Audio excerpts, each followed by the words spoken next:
set. Exactly what the game's been missing. This fire burns hot.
Beats Planet.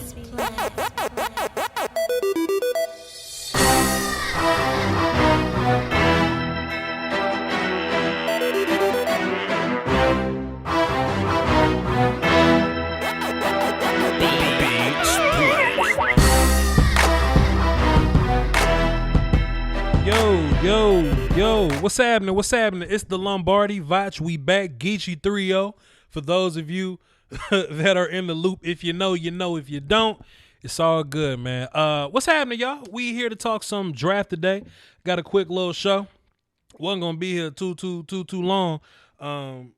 But I am here. I told y'all Tuesdays and Thursdays is when we're gonna do this. And today Tuesday. Today Tuesday. So it is what it is though. Let's get into it. Couple things. First of all, housekeeping. Subscribe to me on not subscribe. Subscribe to this if you haven't, because I know a lot of people don't.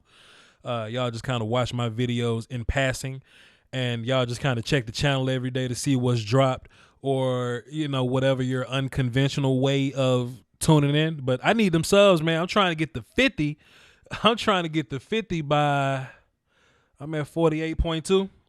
I'm trying to get to 50 by the time the draft actually happens or whatever. So y'all help me out, man. If y'all ain't sub, then sub. If you are, then hit the notification bell so we can get to them videos early so we can push that algorithm, man. I appreciate y'all for tuning in and all that. So follow me on Twitter, VOCHLOMBARDI, and I have much appreciation to all my Patreon folk and all that good stuff. So salute to y'all. I wanted to talk about a handful of topics today. I wanted to talk about a handful of things today. I hate corners. Can't stand them. They're my least favorite position. I know enough of them. To understand them. I just don't like them. There's a lot of people that don't like offensive line because they don't get it. And then I'll teach people O-line. They'll be like, yo, Voch, I love O-line. You was right the whole time. You know what I mean? This ain't that relationship I have with corners. Like, I understand corners. I just don't like them. They just my least favorite position. But I try to be thorough here. So I got to deal with corners. I got to deal with tight ends. And linebackers is a close third too, but I got to deal with linebackers. That's just where we at in the evaluation. And once I get past a few of those guys, then we'll get back to the top of the list. I took a break from film because I dropped like 14 film sessions in 14 days. I was working, boy. I was just in my groove, man. I just felt like doing it. I dropped 14 films in 14 days. It was fun to do though. Back in the day, I didn't used to always do it because we had the broadcast joints, right? I got the all 22s now, and just football is a lot more fun to watch from that angle. So expect me to get back in my drop the film bag. So y'all just be sure to tune in for that. What's next? Like T. Higgins might be next or something, so get ready for that. We're gonna talk about combine today. I wanted to do like a combine video after each day, but that just seemed kind of taxing or whatever, so I didn't want to do that. I just wanted to watch the whole combine, get my notes together, then come to y'all as one big collective, and combine nerds can absolutely help me out with the exact numbers and measurements and all that. I know we got some combine nerds in the chat box somewhere. I'm going to look at y'all in a minute. I'm looking at my notes and my OBS right now, but shouts out to the combine nerds in the chat box that's going to help me get through this. And I had a notion about Ohio State that I kind of want to talk about too. And I had another notion about wide receivers and drafting them this year, like from first round to sixth round. I kind of got a notion about drafting receivers. So we'll talk about that a little bit later. With that said, what y'all want to hear about first, man? I'm going to leave this up to y'all. Let's go. Receiver theory. Ohio State theory. We're going to do it all. I just want to know what order y'all want to hear this in. Break down top few corners or so. I got like 6 guys I think I watched film on kind of closely. Or combine. Chat box, y'all let me know what y'all want to talk about. And of course, after I get through those 4 things, the phones will be lit for y'all to get through with for y'all to talk about whatever y'all want to talk about. Then we're going to do Q&A in the chat box. So those are my 4 topics today. What y'all want to talk about first? Wide receiver theory, Ohio State theory, or just Ohio State observation. I would say that's then, theory. Break down the top few corners or combine. Let me scroll this down so I can see this button, and then let me get into the chat box. Let's see what y'all chat. Let's see what y'all chat about. Let's see what y'all talking about. Let me scroll up a little bit. Geechee 3-0, by the way. It ain't even close. Norbs 0-3 took a big L this week. Facts, and Geechee went and Twerk went light on him. About you watch battle rap? Absolutely, indubitably. Appreciate y'all for the birthday wishes, man. Appreciate y'all. I turned 28 today, and I wasn't gonna work, but you know when you get older, birthday is more so of it's more so of a name day. You know what I mean? Shouts out to my Game of Thrones folks. It's just a name day. It's the day you were named. But you know, besides that though, appreciate you for the birthday wish. I turned 28 today. Let's see. What else y'all got? What else? Trying to get you to ESPN. That's my dream too. And I know I get a new crop of people that come in every year or so. That's my big dream. I think I'm going to get there one day. Me and my SEAL team people going to help me get there. I want to work for ESPN for 1 year, build a following, and get fired for doing something strange. For whether it be cussing somebody out, whether it be flirting with Sage Steele, whatever they end up firing me for. I just want to get like 100,000, 300,000 followers from being on ESPN every day, and then just quit and go be independent off somewhere. That's just what I want to do. That's just what I want to do. I'm not on that CJ Henderson boat. We're gonna talk about it. Tasha, what up? TJ Voice, what up? Any Magnum PI fans? No.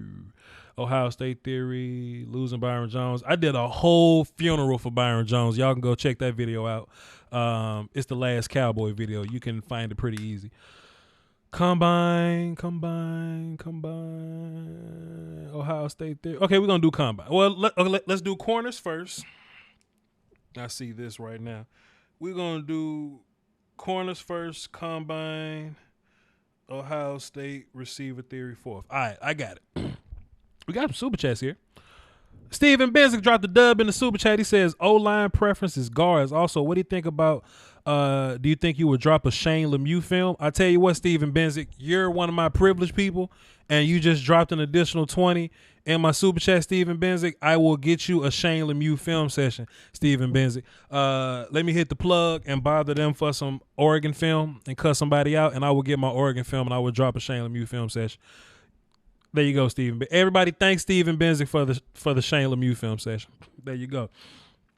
Aisha say we have the same birthday. Well, happy birthday, Aisha. You're special. Hey, chat box, stop what y'all doing with yourself. Stop what you're doing and wish Aisha a birthday, please. We share the same birthday, so mine's is hers as well. So y'all just wish her, just clap it up for it and all that. You know what I'm saying? Do a little party, pop a joints. Tell her happy birthday, man. Make her feel special in this chat box. It's her birthday too.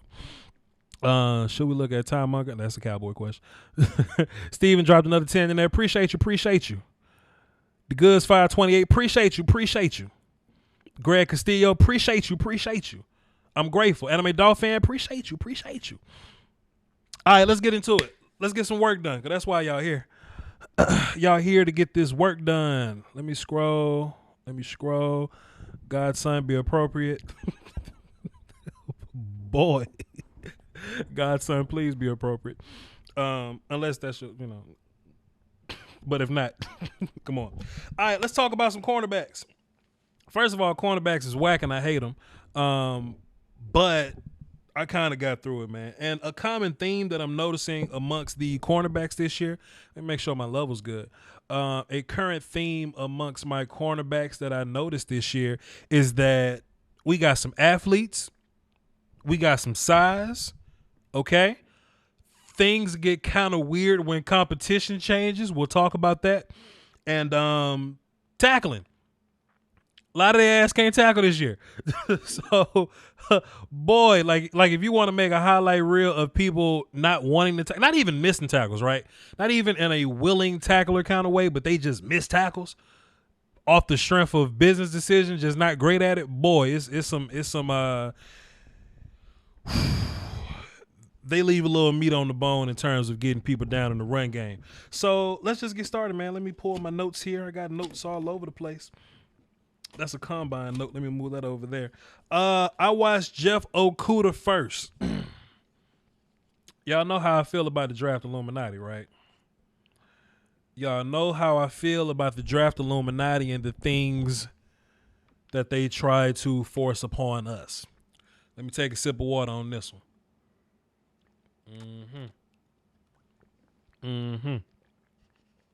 Let me say this. Is he one of the best cornerback prospects we've looked at in the past few years? Sure. I've seen some people say that he's one of the best cornerback prospects we've seen in 10 years. I think that's a bit much. I saw somebody say he's the best cornerback I've ever seen. In the same way that they say Chase the best pass rusher they've ever seen. Sure. I wouldn't say all that neither. I'll kind of relax on that. But I will say, though, before I start to hating on him a little bit, I will say that Jeff Okudah is a comfortable, and let me be proper about this. He's a better, man, let me be appropriate, dog, because I know, because look, Daniel Jeremiah just called him Gilmore. They said, he's just like Stephen Gilmore. No, he's not. He's not just like Stephen Gilmore. He's not. I would say that he's closer to Marshawn Lattimore than Jalen Ramsey. Y'all remember Jalen Ramsey coming out? And Coach Evans with the dub. Man, Coach Evans, I thought somebody kidnapped you, man, because I texted you yesterday. You ain't text me back, and I went on your Twitter, and you wasn't tweeting because you normally tweeting. Thought something happened to you, Coach. Appreciate you for the 20, though, Coach. I am Sheepdog45. Appreciate you as well. Thank you, sir. I would say that he's more of a Marshawn Lattimore than a Jalen Ramsey. Remember when Jalen first came out and Jalen was the best combination of he's really he got size, right? He got size, he got weight, he got length, he got athletic ability, he can turn really well, the burst, the 40, everything just kind of added up for Jalen Ramsey. I don't think Jeff Okudah fits that athletic profile as Jalen Ramsey. But still, let me be clear, because Marshawn Lattimore was a really good man cover guy. And he was a really good zone cover guy. I think Jeff Okudah is a better man cover guy than Marshawn Lattimore. But I don't think Jeff Okudah relies on his football intelligence the way that Lattimore does. See, zone coverage is really more so IQ and like awareness, seeing it before it happens, football intelligence, things like that. That's where zone coverage comes into play, because you get to see things, you get to read the quarterback, you get to react, and you get to time things, you get to anticipate things. Man coverage is, if you got the physical side down, you good. I don't think Jeff Okudah trusts his instincts very well. And I'm going to show you a play. I got a play. Give me a second. Let me see. Give me a play. Give me 30 seconds. What game is this? Nebraska? 248. Give me a second, y'all. Because this is something else I'm gonna start doing this a lot more, man. I'm going to start putting film on the screen to kind of make my points a little bit. I think he trusts his body more than he trusts his brain. If that makes sense. Chat box, tell me if that makes sense a little bit, y'all. Like, he trusts his athletic ability to recover if he puts himself in a bad spot. And I see that a bunch from him. But what I don't see is him just naturally IQing his way into good spots, if that makes sense. Chat box, tell me if that kind of makes sense to you. But it's not a bad plan. It's not a terrible plan, because athletically, physically, as a man cover guy, he's fantastic. But when you think about Marshawn Lattimore was a lot more technical. He had a lot more tools on his tool belt.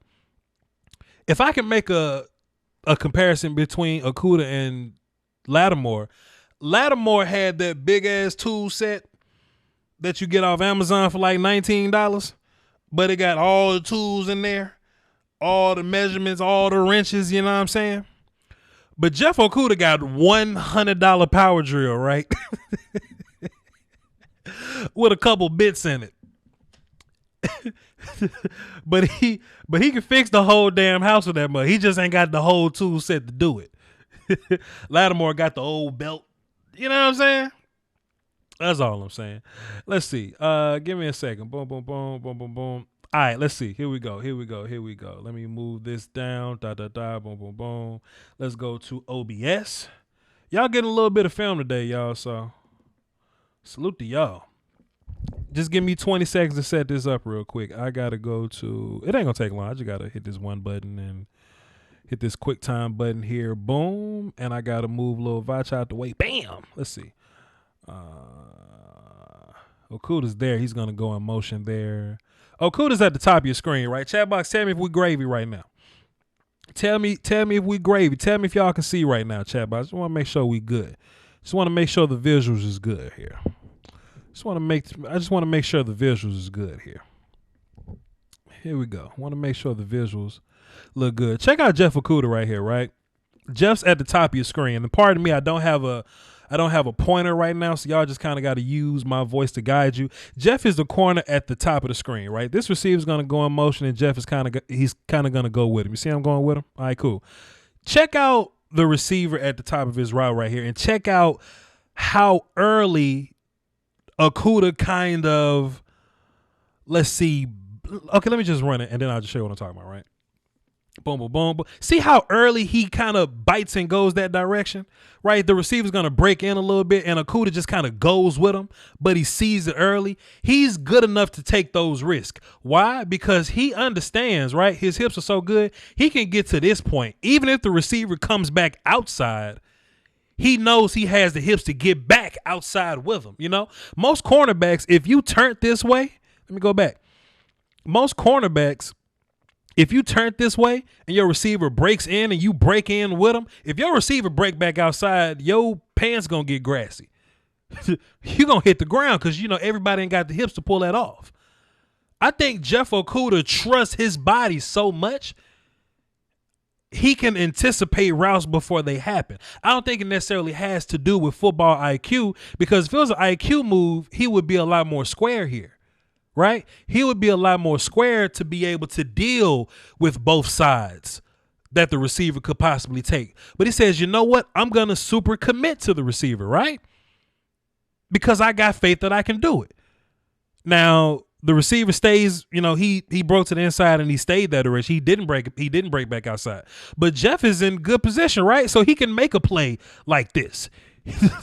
He can make a play like this because he had the leg up on him, because he trusts his technique so much. You see what I mean? Just that, you know, that confidence. You kind of need confidence to play cornerback. And don't get me wrong, y'all, I hate cornerbacks, but I understand them. I love this play.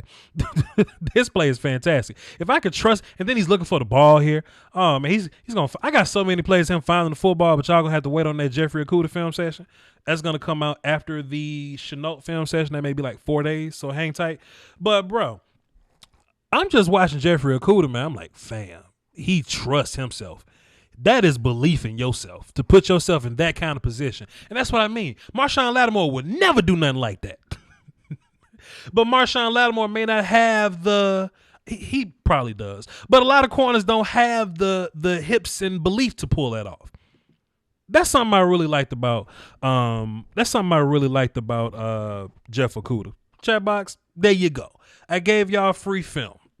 There you go. You'll get that same video later or whatever, but you got it early. That's what you get for tuning into the chat box or whatever, for tuning into the live shows. But yeah, Jeffrey Okuda, he's number one clear. Somebody said earlier, Voch, have you seen the hate from Jeffrey Okuda lately? I've seen it. I've seen the hate, but don't fall into that. He ain't gonna show up and run a 4.340. That's his next dude. But his game ain't necessarily 4.340. His game is confidence. His name is jamming the shit out of people. His game is hips. His game is, you know, working out of bounds well or what. Like, that's his game. But he ain't do it, you know. He ain't do it as good as Marshawn Lattimore. But Jeff Okuda is top tier though. I think he'll be good. He'll be good to go. He'll be good to go. Let's see who else I got. He's very impressive. Damon Arnett's on the other side of the field, so I just kind of watched him too. Arnett's getting like first round consideration. I ain't really on that train with Damon Arnett that I'm calling him a first round pick, but people love him. Damon Arnett is he's my first not gonna tackle nobody guy. Salute to him for that. He's really good in man coverage, not great in zone because I guess he anticipates and he guesses. He puts his eyes in the wrong place. A lot of guys do that, but he guesses and he gets his eyes wandering a little bit when he should just be focused on quarterback and feeling the receiver out or whatever. But if he's in man coverage, he's good. And he's bad at tackling, but whatever. He can probably run around a little bit. And that's something else that we got to consider too, right? We saying this, I'm speaking from a point of when we're talking about drafting guys early, we're talking about can they do everything? Jeffrey Okudah is fantastic because he does everything. But you're going to get some guys that are better at cover 3 stuff than man cover stuff. But if you're a cover 3 team, then get the better cover 3 guy opposed to the better man guy. Let me look down and give you an example. If you're good at something, never do it for free. Shouts out to Evan Kavanaugh with the deuce in the super chat. Okay, for example, right? Think about Cam Dantzler. Dantzler is a guy, he won't give you all the athletics, but he's really long. And he reads quarterbacks really well. So in my mind, he's a good cover 3 guy because you basically just playing that deep third of the field anyway.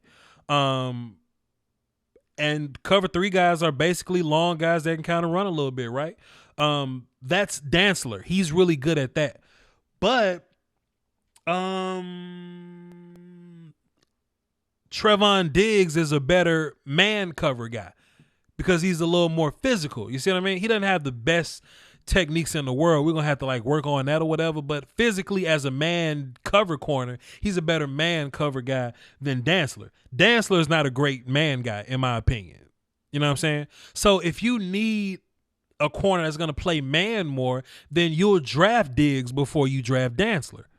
If you run in cover 3, you'll play Dantzler before you play Diggs. So that's just something else that we got to keep in mind when we're evaluating these corners and where we think they will go. I know a lot of people just want to place guys in places just because they can just place guys in places or whatever. But you got to consider scheme or whatever. You just got to consider the scheme. Trevon Diggs is my second ain't gonna tackle nobody guy. So that's that.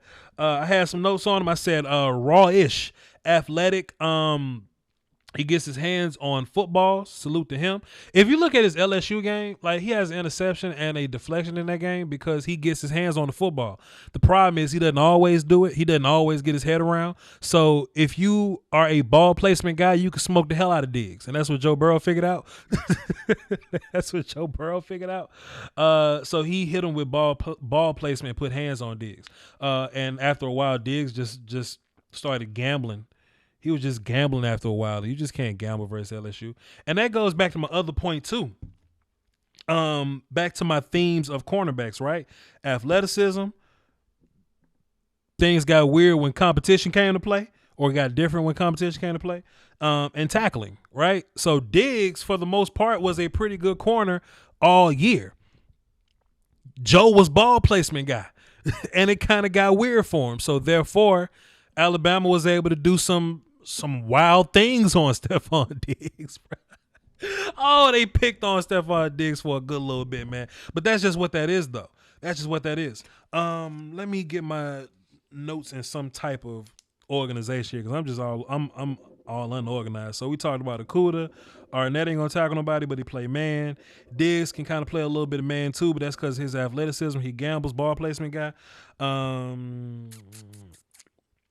I got somebody else. I talked about Dantzler from Mississippi State. I could probably give him a little more conversation. He's really, really long. He's 6'2". He didn't have the best combine time. Combine nerds helped me out with that, but he's a guy that'll fit really well in a cover 3 scheme. Not cover 2, cover 3 scheme. He's gonna put his back to the sideline and he's gonna run upfield and he's gonna be long with he's gonna be long and run with people. And if you watch him trail technique. Right? If you watch him trail, there's cornerbacks getting beat and they recover, right? Some people recover with speed. CJ Henderson would recover with speed. Cam Dansler will play slowly, but he'll at least use the length to get his hands up. Like Cam Dansler bat a lot of passes simply just being long guy, right? He don't keep up with everybody. A lot of people smoke him with speed. Go watch LSU. But he get them damn hands up, them long ass arms. He get them up, man. He just get those things up. And I like Cam Dansler, man. Like I said, it kind of depends. It kind of depends on where you want to put him. Going back to our theme of competition, when you played against LSU, and to be fair, when a lot of teams play against LSU, it don't go good for them. It don't. But damn, it happened, my guy. I'm sorry. Let me take a sip of water. Cowboy United drop 5 in the super chat. Appreciate you, sir. Thank you very much. What else we doing? CJ Henderson. I mentioned him last because he'll probably segue really well into my combine conversation. I like CJ Henderson. I like him. He can run. He's quick. He figures things out on the go.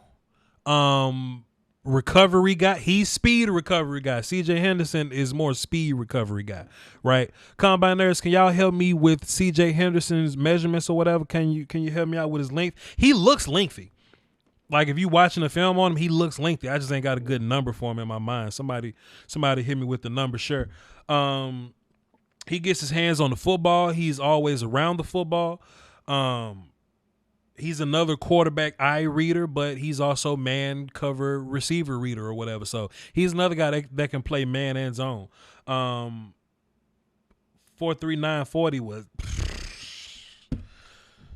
whew, that was insane, bro. What else can I say about CJ Henderson? I want to give y'all some good analysis. He's another guy that ain't tackling nobody. Hey, CJ Henderson is not tackling nobody. And it's interesting because he's very competitive, right?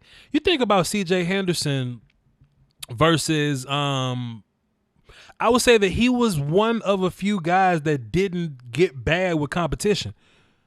That was one of my themes that we talked about. Jeffrey Okudah, no matter who played, he did well. Like they was putting T. Higgins on Jeffrey Okudah, and they had to move T. Higgins they had to move him around to get T. Higgins going a little bit, right? No matter what the competition, Jeffrey Okudah did well.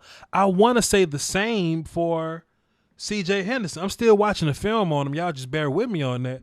I really want to see how the Alabama kids did against him, but for the most part, CJ Henderson kind of smoked these kids, man.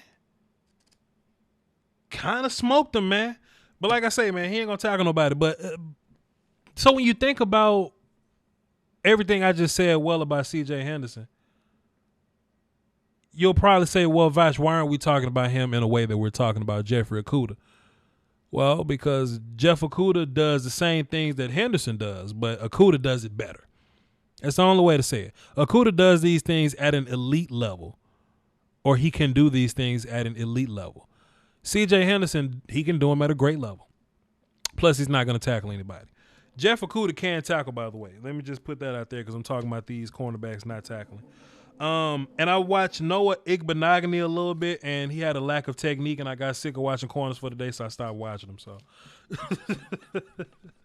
So, yeah, man, y'all get back with me on those cornerbacks. Y'all know I really do mess with y'all, man. I F's with y'all, man, because I hate corners, but I watch them for you because y'all want my opinion on them, so I'll watch them.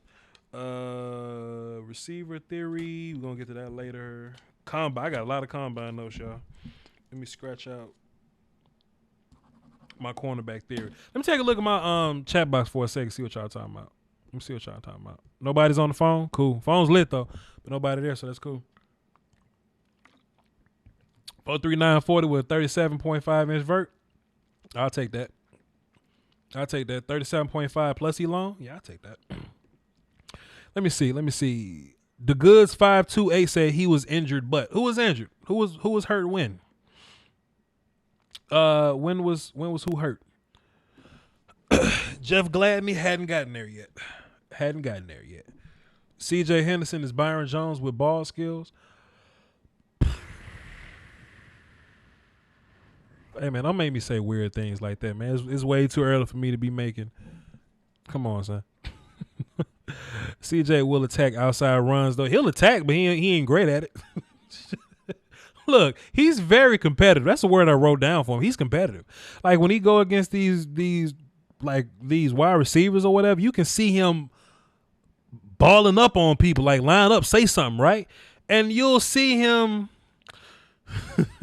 get in position to go tackle people, but he's not great at it. Like, go watch Jeff Okudah tackle. Okudah's better at it. You don't watch a good tackler at cornerback, go watch Jalen Ramsey tackle people. There was a while I wanted Jalen Ramsey to go play play safety because he'll be the best covering safety in the league. Boy, imagine Jalen Ramsey being a damn strong safety, covering people out the nickel, coming down, hitting people up. Boy. Anyway, what's up, Law Nation? Says, you right, CJ will get in the face, talk noise all day, but with tied shoelaces instead of tackling. Yeah. I ain't got a good idea about why he's bad at tackling. I don't know if it's a technique thing or a willingness thing. I'll have to, I guess, go back to it with a fine-tooth comb. I will be dropping a CJ Henderson film session. I got that film, but, you know, he got abused in the championship game. Who was that? Who got abused in the championship game? Ramsey would be the best safety. I know. Yeah, Ramsey plays safety in college. That made me say it. We're gonna say Mims for later. Definitely Voch make a video on Duggar and Chin. I probably won't make a video on Duggar or Chin, but I feel you. CJ also battled Chase. Yeah, sure. I might do that video. I might just do CJ Henderson versus because Chase ain't in this. Jamar Chase ain't in this class though, and I don't want to watch film on people that's not in this class. 61205. Sure. All right, cool. Let's get in the combine talk now.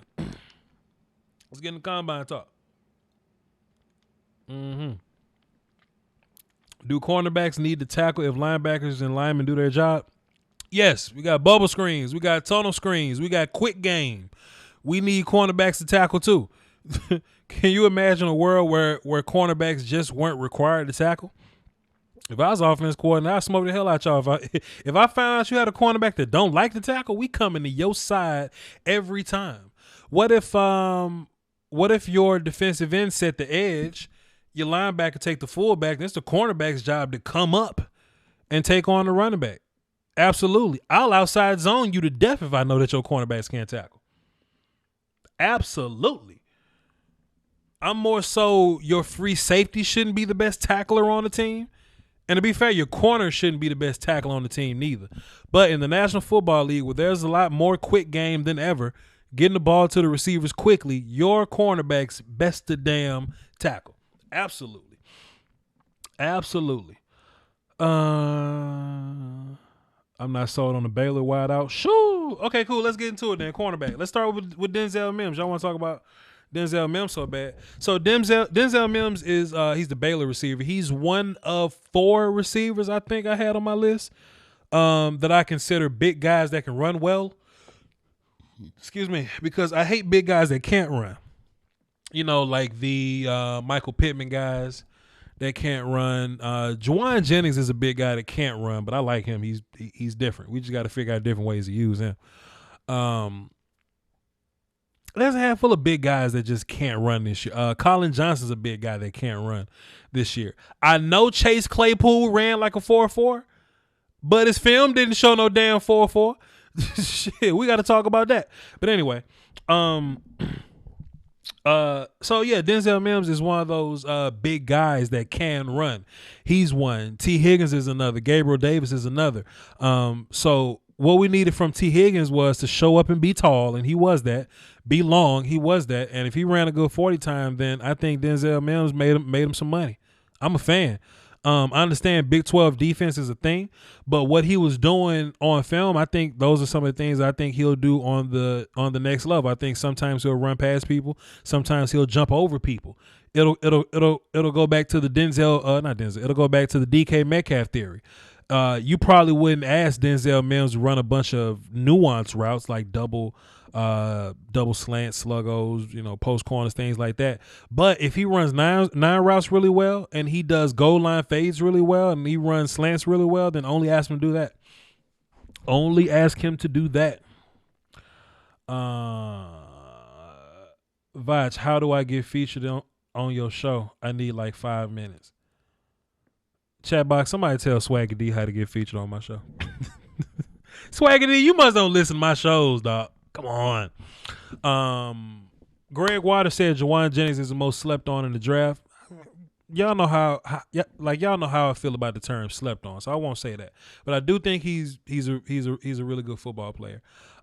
Which is the opposite about Donovan Peoples-Jones, right?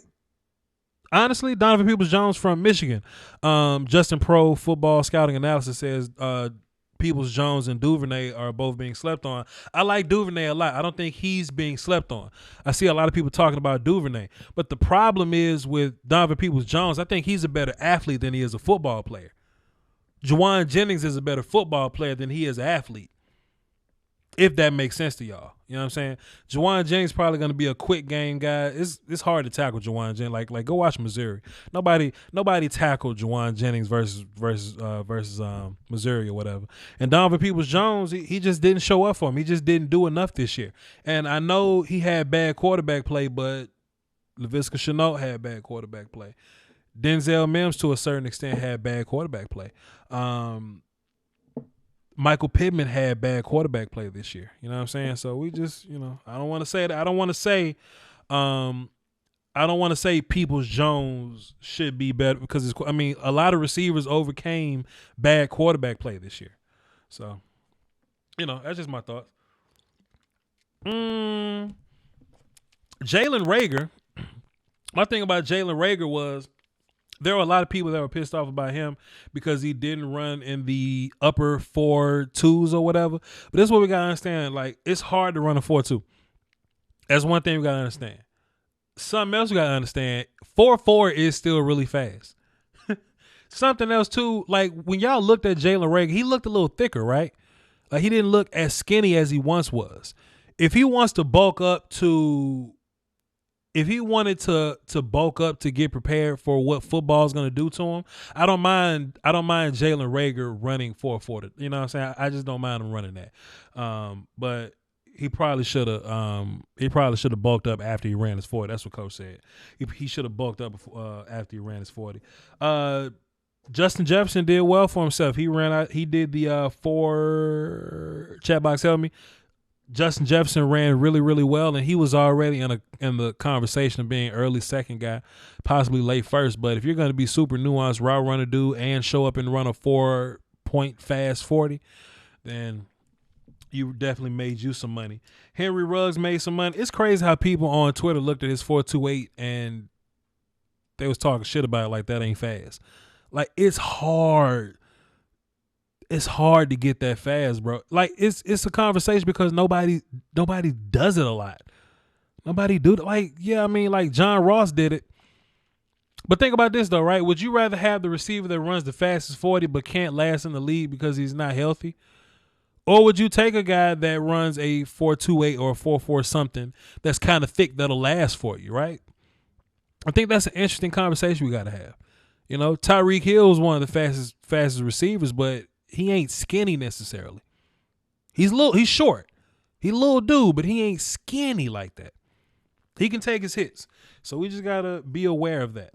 Somebody asked me, was I worried about CeeDee Lamb running a 5.2? No, because CeeDee Lamb doesn't win with 5.2. CeeDee Lamb wins with yak, and he wins with hands, and he wins with quick game, anticipation, and route reading tackle angles or whatever. So no, fam. CeeDee Lamb's 4.5 didn't bother me at all.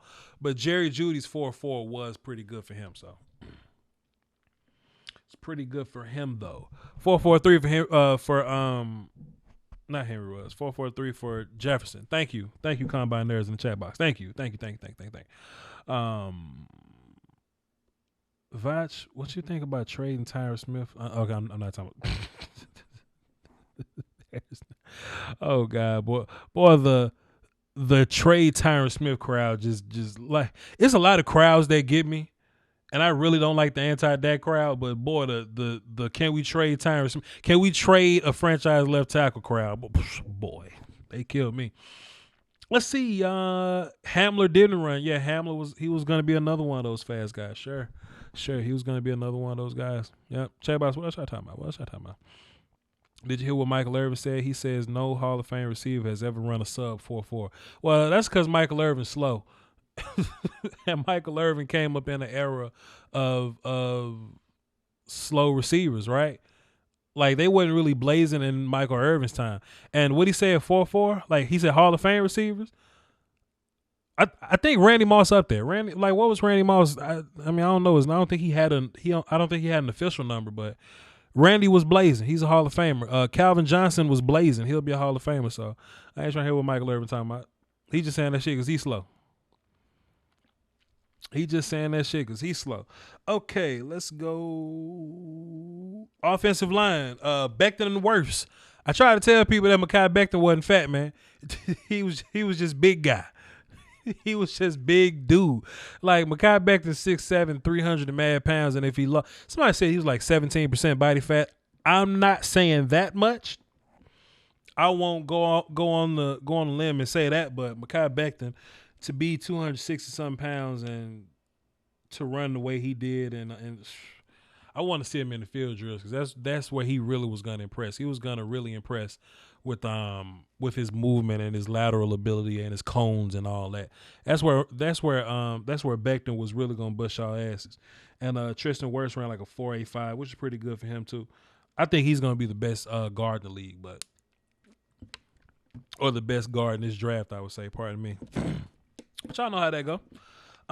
Joe Burrow didn't throw. Tua didn't throw. Kayvon Chason didn't work out, which was weird. Javon Kinlaw didn't work out because of medicals probably. Chase Young didn't work out because, privilege, athletic privilege, or I know I'm getting drafted top 2. And Netane Mutai, bench press 44 pounds. You don't know the one thing about Twitter that like pissed me all the way off, or just one thing I hate? I just want y'all to take advice, right? Like, if y'all know my opinion about a player or something like that, man, just take my opinion and go.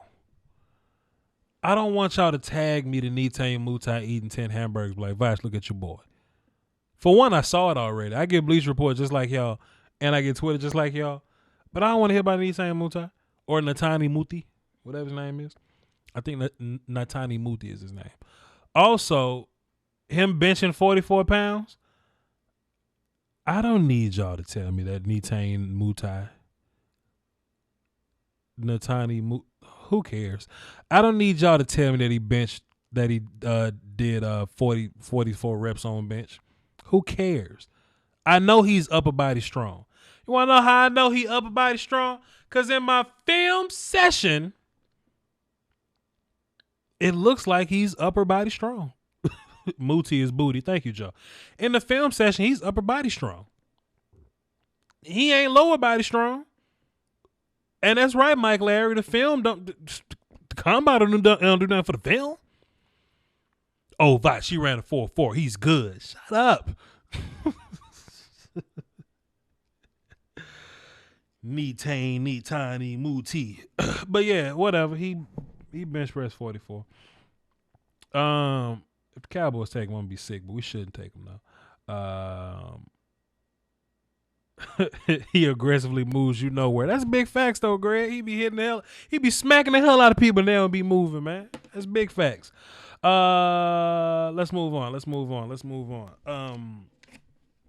So chat box, let me just like preface this and just kind of slow y'all down for a little bit because I know I just know what's about to happen. I just want to hear y'all vibes and then I'm gonna kind of give you my thoughts. Derrick Brown looked kind of fat and slow, huh? I'm gonna say that and see what the chat box got to say. I'm gonna take a sip of water.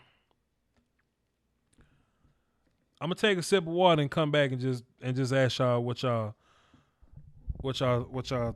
think about that.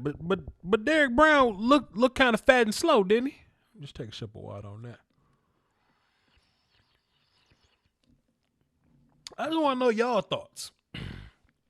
I just want to know y'all vibes. But he looked a little fat and slow. And Daniel Jeremiah said, oh, he was my second best player all the way. What do you say, second or third, something like that? I'm sorry. Like, he can be dominant, but my second and third best player can't be fat and slow. Nick Fairley was dominant, but he was fat and slow. I just want to know y'all vibes, man. I'm not saying Derrick Brown's going to be a bad player because he is a good player. I think Derrick Brown's going to be all right. But he looked a little fat and slow, didn't he? And you know that him and Kinlaw look the same weight. Him, Kinlaw, Galmore, they all around the same weight, relatively. Like early threes, maybe.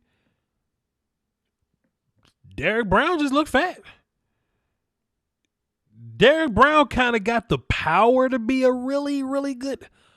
But if we're talking about Daniel Jeremiah's second or I forgot which one he had, but second or third, he's one of but he's right behind Chase, right? If we're talking about Daniel Jeremiah's best players list, I need my defensive tackle to kind of move around a little bit better than that. When we think about the best defensive tackles in the league, we call them that because they can move around a little bit. We look at, we look at Aaron Donald because he can move around a little bit. And that's how we talking about. I don't know. I ain't saying nothing though, because the film is still good. He's really dominant. He might play some one for you. But it's just two people that weighed exactly what he weighed, or roughly the same as he weighed, looked in a lot better shape than him. Brown looked a little fat. That was just my thoughts on that. David Williams says AJ Epinesa disappointed. I don't think so. Because Epinesa, that's what we thought Epinesa was. Epinesa ain't fast on film. He looks slow on film, man. And we're talking about him in the late first rounds. I don't think he disappointed at all. Epinesa wins with technique. And, Derrick Brown doesn't really win with technique. He wins with natural gifts, right? With that natural power. I don't know. It's interesting, man, but he looked a little husky. Neville Gallimore looked good. He weighed in about what Derrick Brown would weigh in, but he moved better. Mata Buike made some money. Blacklock made some money. Chat box, let me ask y'all a question, right? I'm talking to the chat box, but I'm subliminally talking to Cowboy fans, but I am talking to the chat box here. Matter of fact, let me not do this. Let me not ask the chat box. Law Nation, are you in the chat box still? Let me ask you a question, Law Nation. I just want to ask you a question, Law Nation. I just want to ask you a question. I'm going to ask you a question. I'm going to get to the phones after this. Law Nation, I just want to ask you a question. So, Law Nation, I'm sure you know who Ross Blacklock is. He's the defensive tackle for TCU. So let me just kind of give you my report on him, Law. Really athletic. Quick for the inside. Explosive. Ball get off is ridiculous. Good initial power. He'll probably have to get a little better, and probably have to add a little bit of strength to him too. He's going to give you fantastic value on passing downs because of his super burst. He gets upfield really well. He's probably going to be a B gap penetrator player, one gap guy. He's going to have to develop some technique probably a year or so, but he'll be like really good to go next year. Law, if I said you could draft that guy in the second round, would you do it? Law Nation, if you could draft that guy in the second round, would you do it? I just want to ask you a question. I'm gonna take a sip of water as I ask you that question, Law Nation. Then I'm gonna move on my life. The rest of y'all can answer too. I'm just talking to Law Nation. Because I really just want to make this point here. You would, Law Nation? So I've been seeing a lot of Cowboy fans say that they want to draft Blacklock with their second round pick. And I'm with that. I like Blacklock. CJ Bagley know where I'm going with this. That's Tristan Hill, man. I just described Tristan Hill. Top to bottom. CJ Bagley been here for a minute. He know where I'm going with this. I just described Tristan Hill top to bottom. And when you say it like that, it sounds fantastic. And I know a lot of people will get into the let's see what the analysts got to say. And I was listening to Cowboy Radio or whatever, and they were just kind of listening to some analysts. And the analyst was like, yo, you want to know who the Cowboys should target? Ross Blacklock. Cowboy fans like, hell yeah, bitch. Let's go get Ross Blacklock.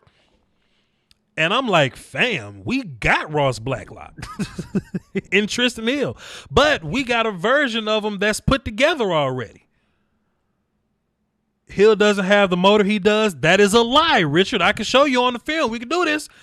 Yo, I got a big ass hard drive full of film. We can do this. We can do this. I'm not attacking anybody. I just want to know the vibes in terms of I don't think Blacklock has a higher ceiling, because let me tell you why.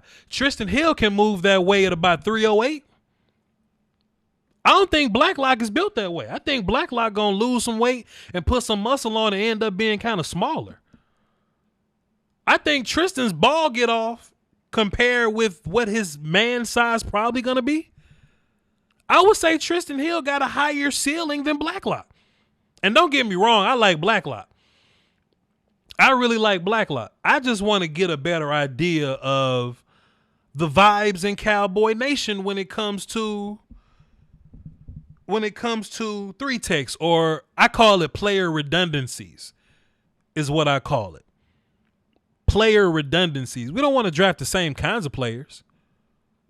It takes away from it. You know what I mean? Like if we got enough, like if we sign Tyrone Crawford and we sign Kerry Hyder and we bring back Michael Bennett, then we got three guys that can play three tech and left defensive end. I don't need three players like that. I just don't. I just think that we just need to be aware of these people tossing around the narratives, man. When I watch Ross Blacklock is exactly what Tristan Hill is. Up and down. I think Tristan Hill's burst may be a little better. Let's not forget about Tristan Hill's burst, man. I know it's hard to say because Tristan's been in the league, but I think the same thing that's happening to Tristan is the same thing that's happening to Renell Wren, which is the same thing that happens to the other defensive tackles that get taken around the time he gets taken. Which is the same thing I think is going to happen to Matabuike, and the same thing that I think is going to happen to Blacklock. They're going to get to the league. People are going to be bigger and stronger than them because they're playing a position that kind of revolves around being bigger and stronger than people. And they're going to get an off-season workout, and they're going to come back brand new. We're going to have a whole nother conversation about who they were last year. You see what I mean? I just want to know the vibes. I just want to know the vibes here. So yeah, I just wanted to put that out. The Cowboy Radio people kind of pissed me off with that one earlier, but yeah, Blacklock had a good combine. He was pretty good. Just get Hill in the weight room with their quickness, he'll be all right. I agree. Wait, y'all be better off doubling up in the secondary round 1 and 2, assuming Byron is out. I don't agree there, but I feel you on that. I don't agree there. Can Tristan put it together off the field is the question. I don't have a problem. I don't have a problem with that. Hey, my uncle in the chat box. What's good, Unc? Let's play some dominoes later after I do this show. Meet up somewhere, get some food, play some dominoes. Shouts out to my uncle in the chat box. It's my uncle. Anyway, let's get into it. Let's get back into my combine talk. So yeah, Neville Gallimore from Oklahoma. He did pretty well. He's another bigger guy that's gonna move around really well. I really want us to look into this Derek Brown looks big, fat, and slow conversation. I really want us to look into that, because if you listen to what the commentators were saying while the drills were going on, they was trying to make an excuse for him. They were absolutely trying. It's like they were in a situation where, okay, Derek Brown is one of our stars because Ken Law ain't here today, so we got to talk nicely about our star. And if one of your stars out there looking big, fat, and slow, then that's a whole nother conversation that you got to have with yourself. You know what I mean? That's another conversation you got to have with yourself. You know what I mean? So let's just keep that in mind. Isaiah Simmons is not going to fall to number 17. My girlfriend has corona. What should I do? Quarantine and hang in there. I tell you what, MCMCX, my girlfriend has the coronavirus. What should I do? Quarantine her and don't leave her. Cause when she get healthy, she gonna know that you were still there with her with the damn coronavirus. That ain't funny because this I've seen movies start like this. But you know how much a woman will love you if she had corona and you didn't leave her? When she get healthy, she'll just be there for you. She'll just be there for you. I trust you though, Voch. Coaches coaching. Tristan Hill should be better. This fact. And to be fair, we'll see what happened. It could have been coaching. I don't know what was the deal or whatever, but I know Tristan couldn't get on the field because he had 4 good 3 techs in front of him. When he did get on the field, he played 1 tech and he was getting double teamed. That ain't what he's good at. Plus he was 20 and he wasn't big enough. Off season make people bigger. They make people stronger. Let's put him in B gap and see what he does. That's all I'm saying.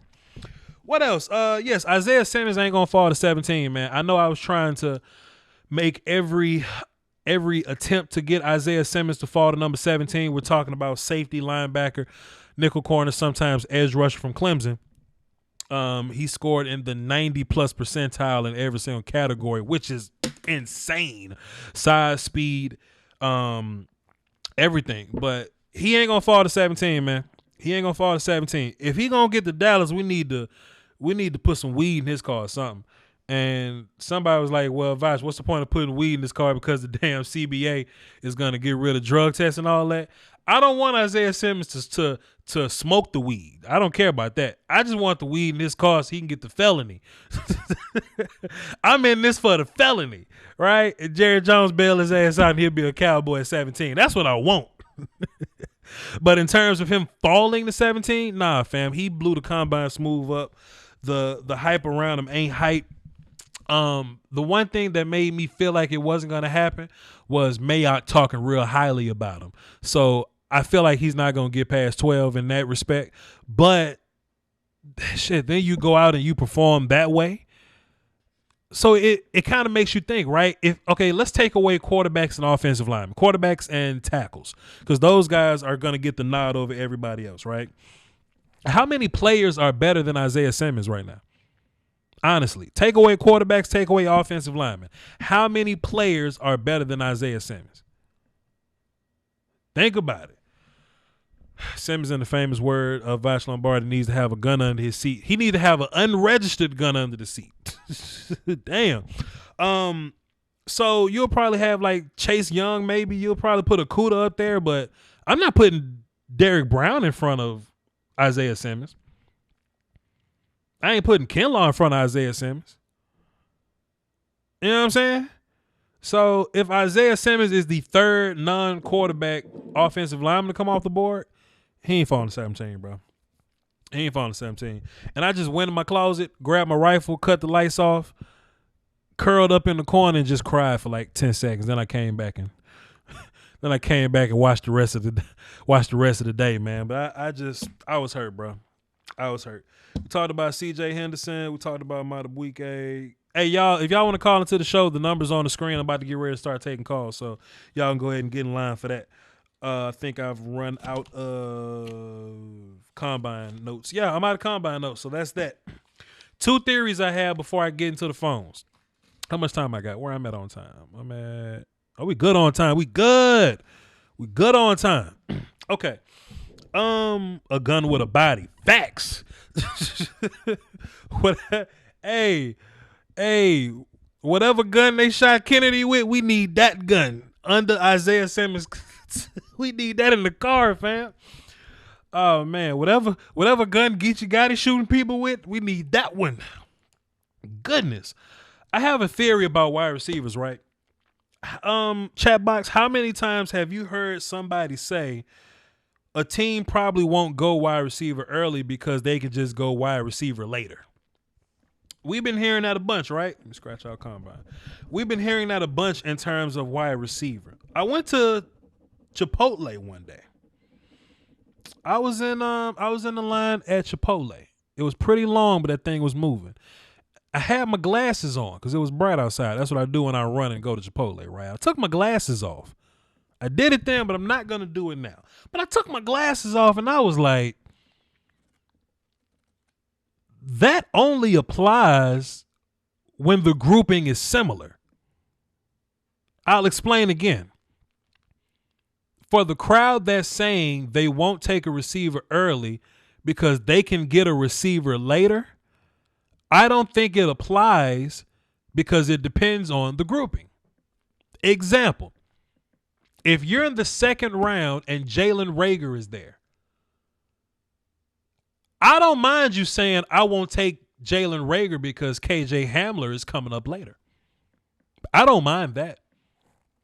If T. Higgins is on the board, I don't mind you saying I'll pass on T. Higgins, who's a tall guy that can run and catch over people, because I'll go get Denzel Mims. He's another guy that's tall and can run and can catch over people. You see what I'm saying? Let me give y'all one more example before I move on, right? Let's go. What's another good example? Let's say Brandon Ayuk. You can pass on Brandon Ayuk because you can get a Devin Duvernay later, right? But here's where I think the theory kind of takes a turn a little bit, right? If Jerry Jeudy's on the board, what receiver in the damn third round can you get like Jerry Jeudy? You can't. If CeeDee Lamb is on the board, what receiver can you get like CeeDee Lamb later? You can't. Henry Ruggs. Jalen Reagor was your last hope of finding another 4-2 receiver this year.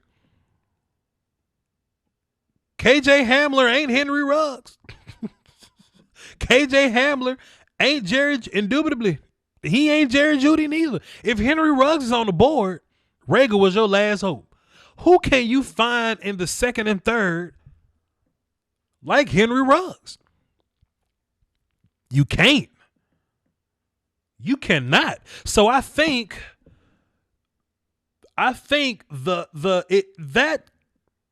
that only applies when you can find somebody else. So I think that rule only goes into effect once you get to the second round. And I'll say the end of the second round because I think Justin Jefferson is really good. I think the last fast route runner from Justin Jefferson is Jerry Jeudy. Then you got route runners like Van Jefferson, but he ain't fast as those guys. You know, you have a route runner like Courtney. What's my man from Texas A&M? Courtney Davis, Courtney Jones, Courtney from Texas A&M. I forgot his last name, Jones, I think. Courtney Davis. Thank you. My bad. Courtney Davis from Texas A&M. He's a route runner, sure. He ain't them other cats. He ain't 6 foot. He ain't 6 foot running 4-4 somethings. You know what I'm saying? I just want us to incorporate that in our draft strategy. Don't pass up on a CeeDee Lamb just so you can take KJ Hill later, because it ain't the same. It ain't the same. Don't pass Jerry Jeudy and say, I'll just get Michael Pittman later. No. It ain't the same. Just keep that in your mind when you thinking about these receivers, man. So the first, I would say 4 or 5 guys, I would say you just take those guys. Indubitably. So Lamb, Ruggs, Jeudy. I'll put Jefferson up there. I'll even say like Higgins. Even though I think Mims is like Higgins, I like Higgins a lot. I'll say Higgins. After them, then you can wait around a little bit. Just keep that in your thoughts. Keep that in your thoughts when you're doing this thing. One more thought I had before I get to the phones. And trust me, man, the people that tune into the live streams, bro, y'all get all these little miscellaneous thoughts. Like these other people that these only watch video crowd people, they don't get all this extra goodness y'all get. So salute to y'all for being here. Y'all know how good Ohio State would have been if Joe Burrow was there? Like, oh my goodness, they would have had like 3 players in the top 3. Ohio State, that is. I was watching Jeff Okuda, and I kind of figured out the trap that their defense put people in. Well, their team put people in. Like, they would score points on offense, and if you can get the other team to pass the ball, like if you put them in a hole passing the ball, they'll just play man coverage on you and just rush the passer, and it'll be nothing you can do about it. Can you imagine Joe Burrow playing quarterback and they put up 21 points in a quarter because we've seen Joe do it, and you're forced to throw the ball, and you got Arnett and Okuda playing man coverage on the outside with Chase Young pass rushing you? Good luck to you. Oh, goodness. Good luck to you. Ohio State was supposed to be special this year. And don't get me wrong, man, your boy was cool. Justin Fields was cool. He ran in the sunshine. He just stopped scoring points against sunshine. Joe Burrow would not have stopped scoring points against sunshine, bro. Then I think Ohio State would have won. Ohio State was supposed to beat Clemson, but they didn't. Think about how special that thing would have been. Now, of course, Fields was the starter. He beat, he beat your boy out. Burrow couldn't beat Haskins. That's just a thing. Burrow transferred. Coach O saw it. Joe Brady was a thing, sure.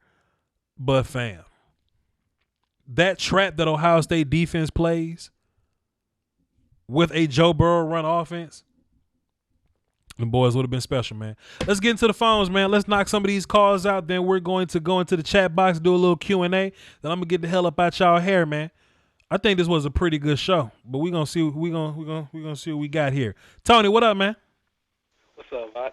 Everything. What you got for the show, bro? First of all, we got to bring up Tristan Wirfs tearing up the combine. Let's run it. He ran a 4.8 something. Combine nerds helped me out. Pretty fantastic, right? He moved. He moved well. He's my top guard. He's guard number 1, and I haven't decided where he's at on my tackle list yet. Tristan Wirfs is fantastic, man. We talking about Tristan Wirfs from Iowa. Go ahead. Yeah. What they say? He had a 36.5 vert. Now that's the record for O lineman now. And I feel you. I don't ask my offensive lineman to jump very much, but I feel you. But most people just using, to see how explosive you is. But apparently, I didn't know this. Apparently, people really looking at Wirfs as a guard, though. They looking at Wirfs as a what now? As a guard. They really looking at him as a guard now, though. Sure, Wirfs would be the best guard in this damn man. Wirfs would be so fantastic. Listen, man, the last time I did this was with Cam Robinson. I was looking at Cam Robinson like, yo, fam, he can play tackle, but he'll be the best guard in the league or one of the better guards in the league. Somebody's like, Voch, you see Cam Robinson playing tackle, don't you? Voch. Cam Robinson ass playing guard this year, man. Y'all better get out y'all ego and get away from this player position priority thing. You can draft a guard that high if he's that good.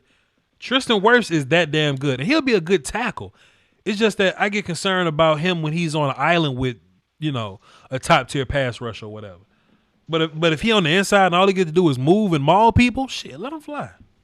Yeah. Of course, Mutai put up them reps. Who cares? I mean, yeah, that dude can't move. He ain't gonna move nobody the way he bent his knees. But anyway, who cares? His knees don't even work. Chat box, let me turn my volume down. Chat box, did y'all get a good idea of Netane Mutai's medicals? What they say about his ankles and his knees and his Achilles and his left toe and his right toe and his pinky finger and his elbow and his arthritis? What they say about it?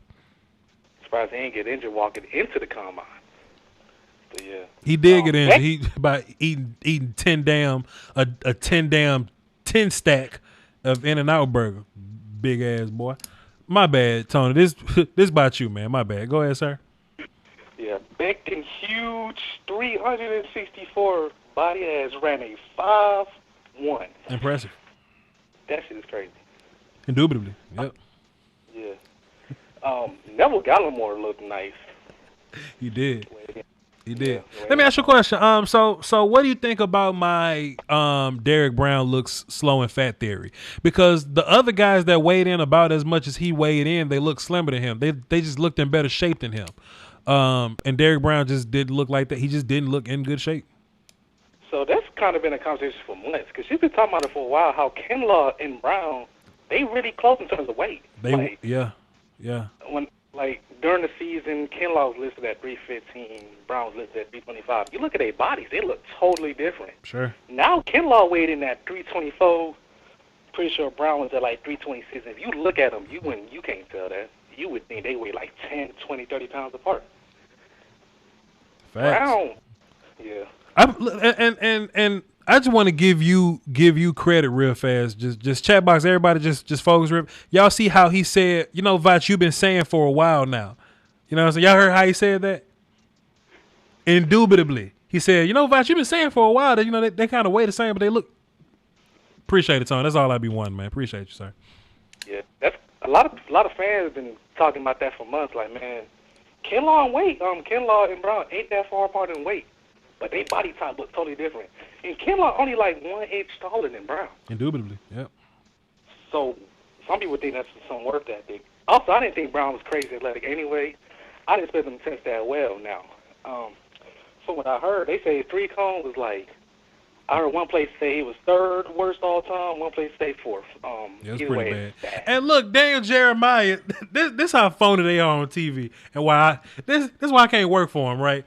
Daniel Jeremiah, like 10 minutes before he said that, he was like, "Hey man, look, all these drills is cool, but the one that matters the most is the 3-cone. That's where you really know it's where you really know the kind of player you got." And then Brown runs like the 3rd worst 3-cone. Yeah, man, his 3-cone's pretty bad, man, but just go back to the film, man. That's what it's all about, man. It's all about the film. If you don't get your goofy ass out of there. Also, can we get some prayers? Because, man, it was a sad sight that we didn't get to see Kinlaw. Indubitably, yeah. At 324, if he would have did a good combine, man. Yeah, he was ready to run around out there, man. Yeah. He was ready. Epinesa, he ain't run a good 40, but, yeah, who cares? If you expect him to run a good 40, then you probably didn't watch him. Yeah, he wasn't going to run. Yeah, he wasn't. He looked good in the drills, though. That's what matters. He's quicker. He's more quick than fast. He ain't fast at all. Nope. Which goes back to my theory that he should be playing 3-tech. And even then, Epinesa looks in better shape than Derek Brown. Yeah. Epinesa looks built really well. He looks put together really well. I don't understand. Chat box, am I bugging? Go ahead. He 275, but he look in shape. He don't look fat at all. He like a football player. Sure. Of course, Isaiah Simmons, freak athlete, just tore the combine with 4.39. Sure. That guy. Sure. Yeah, he went crazy. Cam Akers looked really nice too. I expected that though. Sure. Running back Cam Akers from Florida State. Sure. Yeah, ran fast, showed that he could catch. Probably proved that it was probably his O-line was the reason his O-line was better. He probably. Also, I gotta call out PFF, man. I saw something on Twitter yesterday, and it was like PFF rates. They was like, oh, they best running backs in the draft. I'm like, okay, and they just scrolled by, and I saw number 1, and it said Zach Moss. I was like, hold on, wait a minute. I must have been seeing things. I had to scroll back up, play the video 2 more times. It said Zach Moss was their number 1 running back in the draft. This is what I don't understand about y'all ungrateful ass, and I might be talking about everybody in this chat box right now. Okay, maybe not everybody, but I'm talking to a lot of people. I feel like YouTubers ain't allowed to make mistakes like that. You know what I mean? I feel like every time we talk about PFF, we talk about how whack they are, how trash they are, how garbage they are, and how much we don't agree, right? But then every time PFF puts something out, we look at it because we're subscribed to it. I'm not subscribed to it, but people tagging me and shit like, yo, Voch, you see, like they spreading their information around, okay? You spreading PFF, and we tagging people to come see what PFF say just so we can disagree with it. Voch be dropping fire. And I can't even get the notification bell. I can't even get a sub in the middle of the stream. You know what I mean? I ain't hating on PFF. I just think they pretty trash. I feel like if I said some shit that was pretty trash, y'all wouldn't be listening to this live stream. Like, y'all here because y'all rock with me. Salute to y'all for rocking with me. But I damn near got to be shooting 93% to be here. PFF shooting 15. They're shooting 15. And they're an entity. I don't understand. I'm not mad. I'm laughing at this because it's hilarious. It's just hilarious. I thought about this the other day. I know a lot of people pay $200 a month for like satellite TV or whatever. I call home, check up on my mama and grandma. They say Fox don't work. They can't watch the game because Fox don't work. I'm like, bro, let my damn laptop die and the stream go down. I can't get my people back. The standard's different.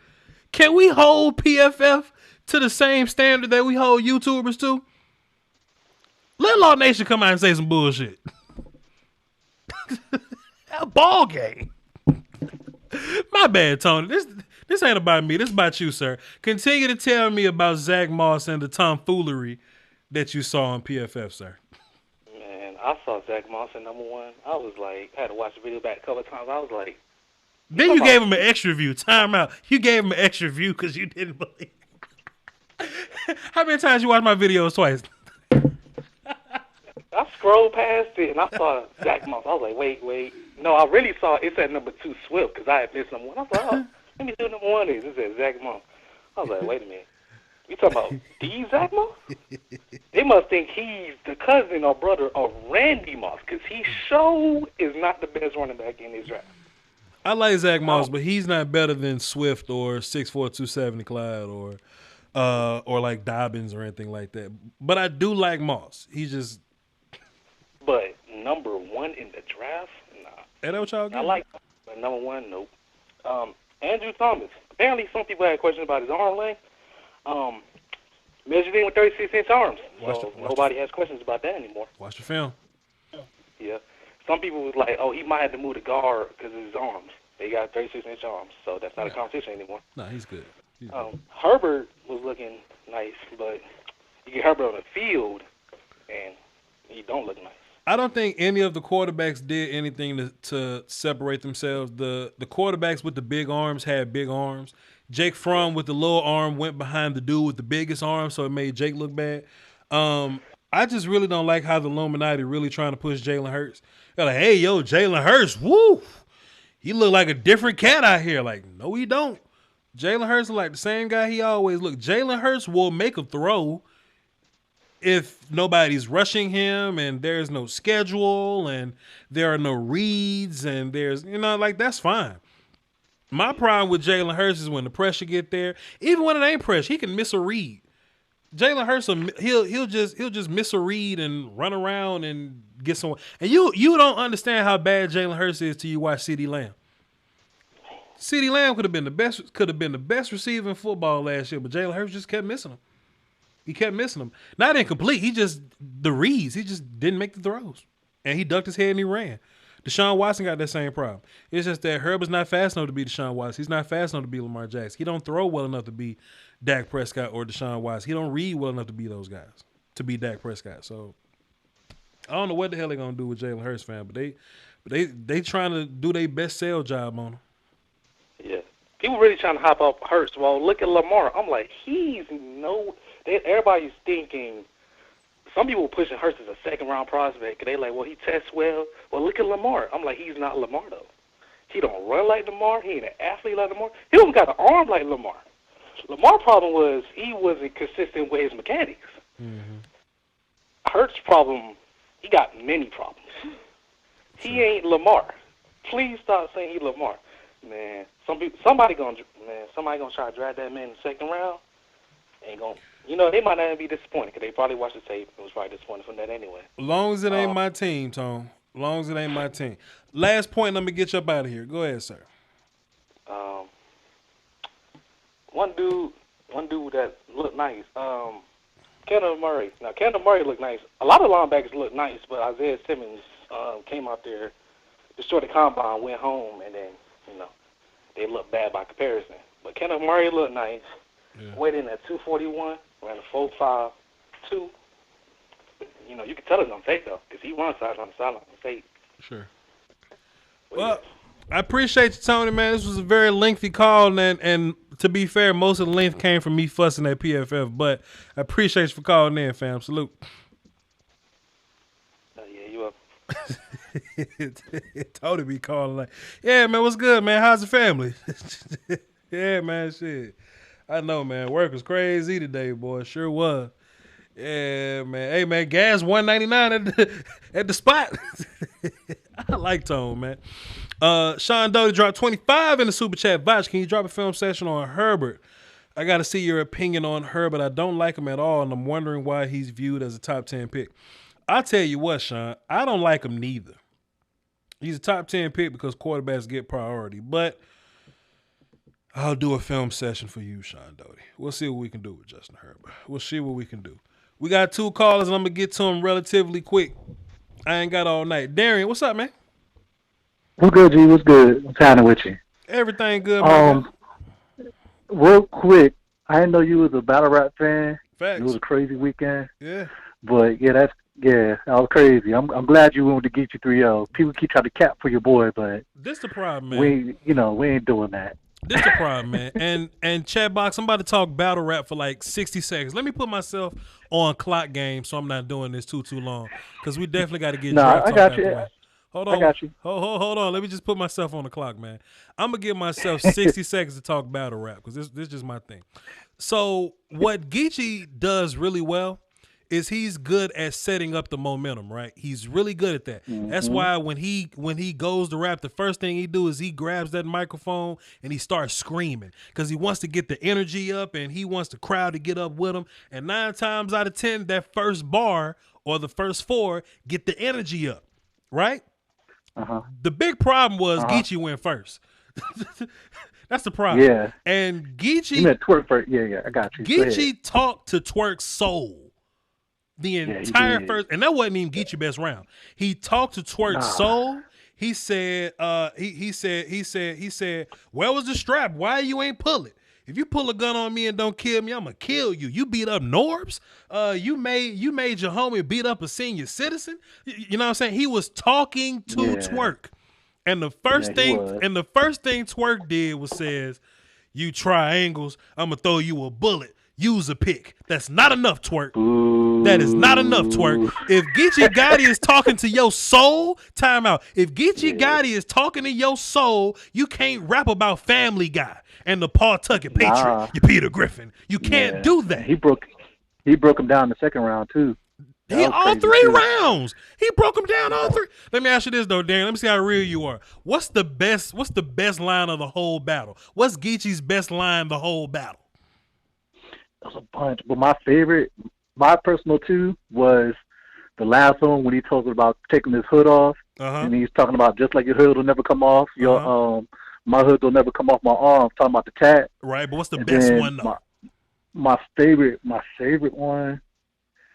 I like it was the angle for me. That was the blood angle talking about D-Dot. And no, that was me. That one was cool. That was me. That one was cool. No, but when you talk about you strapped in, it really get to me. I know people that got killed and they whipped, and when the gun was stashed, they was strapped in and couldn't get to it. Oh yeah. I forgot about that one. It's only one watch, man. I got you. Yeah, that was powerful. Damn. That was powerful. There was he took all that momentum away. And that's why everybody was on the QT when New Jersey Truck was rapping. That's my battle rap. Yeah, I got you. That's my battle rap moment real for the quick. Day. Did you have a football question? Real quick. Go ahead. All right. Well, not even real quick, but just get my out. So Galmore, that defensive tackle. How close do you put him compared to say Kinlaw and Brown? Because I mean, for his workouts, he looked straight for his workouts, man. But how close would you put him up there? Because I don't. Every time I watch Oklahoma, Sure.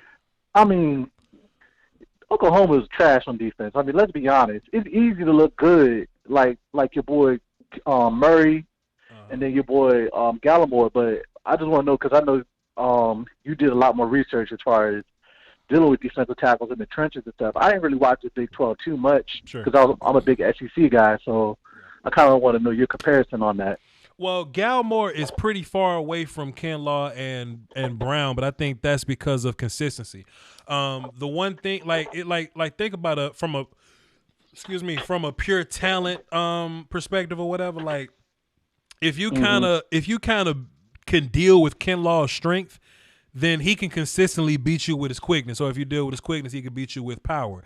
Overall, Derek Brown is he has elite power, disruption, and penetration.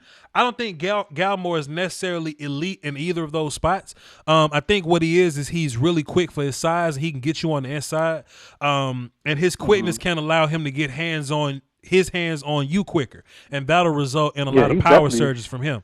He's definitely quick.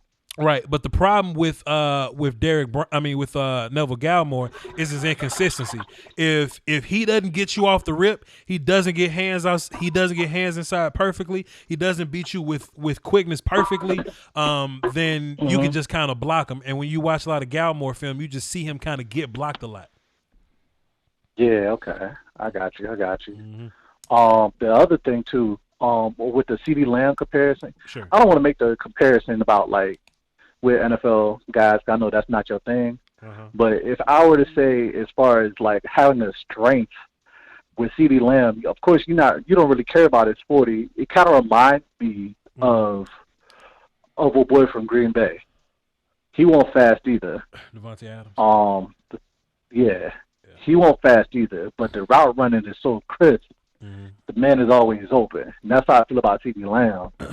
It's a lot of people. I think CeeDee Lamb is a better athlete. There's a lot of good receivers in the leagues that are 4-5 guys, and they get open for different reasons. I wouldn't necessarily consider CeeDee Lamb like a route runner or whatever, but I just think it's hard to tackle him, man. He anticipates those tackle angles. He just take those side steps. He just get people up off of him, and then he just yaks all the way to the end zone, man.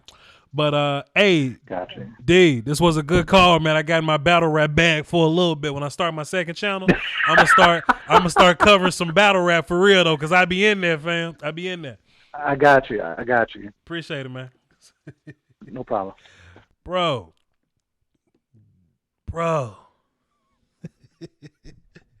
Geechee said I really clapped people in a coma. It was really madness. My environment could have made me snap at any moment. When you talk about you strapped in and get to me. Because I know people that got killed in they whip.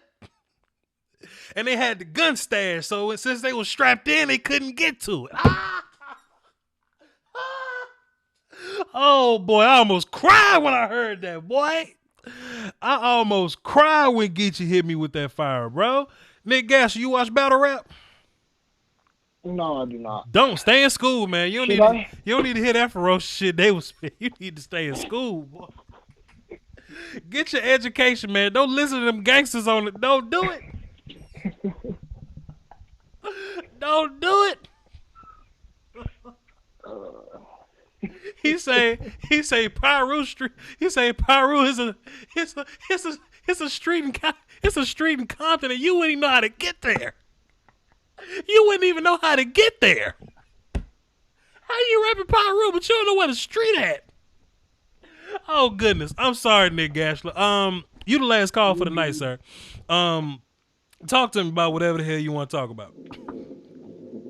Well, I was just wondering if we could go over some of these combines, the combine in general. Sure. Just like like a couple quick points because I know you got to get out of here quick, but just like I'll just try and go day by day and like highlight my big things. So like night one, Justin Herbert and Jordan Love kind of threw well, but then again, like you said, let's put pads on them, right? Let's put them in a game because like you can do everything you want in the combine. You can throw 100-yard passes or whatever, but like it's not going to matter until you're making the right reads and you're looking at defensive coverages and stuff like that. And same goes for Jalen Hurts. He threw really well, but let's check it out when he has to make more than one read. It's not a go route down the field, and it's not a hitch to like 5 yards away, right? So like, I just think it's kind of lame to watch these on-field drills because like it's basically just confirming which we already know, in terms of intangibles and arm talent and stuff and accuracy and stuff like that. At least with quarterbacks, because what I want to know is their mental, like how do they perform mentally and how do they perform like that. Sure. Right, but yeah, I think Jordan Love did pretty well for himself because the buzz is now kind of going up in his favor, and I feel like he could elevate himself to being selected above Justin Herbert come draft night. I don't think any of the quarterbacks really separated themselves though. Eason did prove that he had a cannon though. But we knew Eason had a cannon though. You know what I'm saying? Like we already knew that, and he kind of had a rough start with his touch and accuracy or whatever. But he got better towards the end. Like I said, it's confirming what we already know. Mm-hmm. Sure. One thing that confirmed what I didn't know is that Justin Jefferson is pretty damn fast.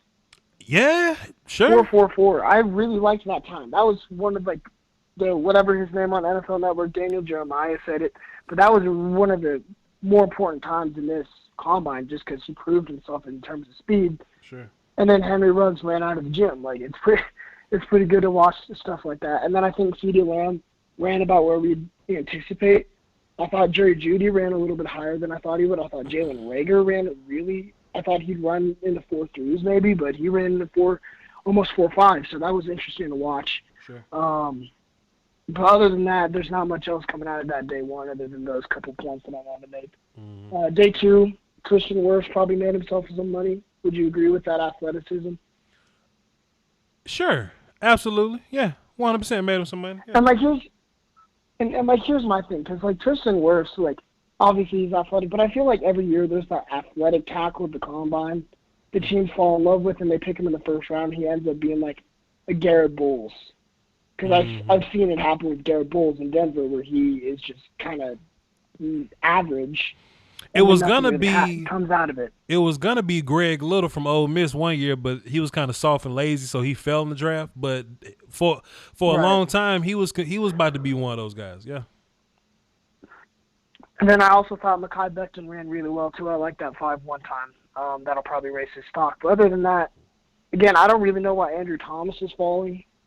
But it is what it is, man. I think Andrew Thomas is the best tackle in this class. I don't think it's that he's falling. I just think you have a legitimate case for the other three guys.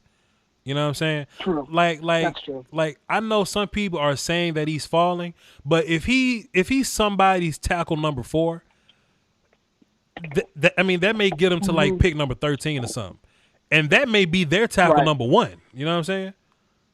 Right. He's still fantastic. It's just, it depends on the board. Somebody got to be first. Yep. And then day 3, I liked Isaiah Simmons' time, 4.39 for a 230-pound man. It's very nice. And then, but other than that, like I thought, here's something I thought it was interesting. AJ Epinesa put up 17 reps on the bench. Do you worry about that, or do you just think it is what it is? Let me tell you something, man. I power lifted in high school, and I learned that when your arms is long, you got a long way to travel. And these little bitty ass dudes that got short arms, they can bench all day.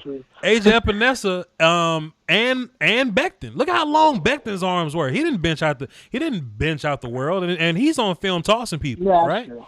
But Newtain Moody dropped 40, and his arms was barely moving. So yeah, man, that's an arm length thing. Right. Sure. No, that's a real good point. The arm size does matter, and and if you have a bigger chest and stuff like Newtain Moody, it kind of comes down on you real quick, and you can get it back up. But other than that, I think you have a valid point about that in Epinesa, and I've dropped him in a lot of like my mocks just because that combine is probably going to have an effect on how he goes. But I think you're right. I think he's going to be he's still a first-round player, and I bet he's edge number 2, but I probably shouldn't be overreacting about the bench thing. And then day 4, C.J. Henderson ran like a 4.439 or 4.39 or something like that. I really like that, and I think. And I know you haven't watched a ton of cornerbacks, but I kind of like C.J. Henderson, and I think I had him as my cornerback 3 or 4, but now he's probably moved up to my cornerback 2, just because that speed really proved itself on that 40-yard dash that I really liked. Sure. Understood. Right. So, yeah, that's about it. That's about it for day 2, right? Because I would say that the running backs really didn't wow me on day 2. Oh, shoot, the running backs, yeah. No, don't worry about it. You ain't got to talk about it. And the tight ends made me fall asleep on day 1. Mm-hmm. So, I didn't even bother watching tight ends, man. Yeah. So I just look up their times. So tackles and linebackers. Go ahead. Oh no, I think that's a little bit. That's about all I had. I went through all 4 days there. Just talking about that stuff. I think Patrick would Patrick Queen run? Like I think he ran like the 4.5s, right? He ran a 4.5, but he pulled up at the end with a hamstring, I believe. So he probably would have been a little faster. Oh, true. He probably would have. Yeah, I forgot he hurt his hamstring. Sure. So, chat box. I don't know if y'all remember Brian Finneran. He was a wide receiver, played with the Falcons. Like, he just followed me on Twitter, and I get nervous when like important people follow me on Twitter. Did I do something? Like, what the hell? I get nervous when this shit be happening. I'm like, because in my mind, I don't think I'm important, and people just be like following me and shit. I'm like, what's going on? Anyway, whatever. What else you got before we wrap this up, though, Nick Gash? Outside of that, I think I'm pretty good. I am making videos for those in the chat box that are watching right now.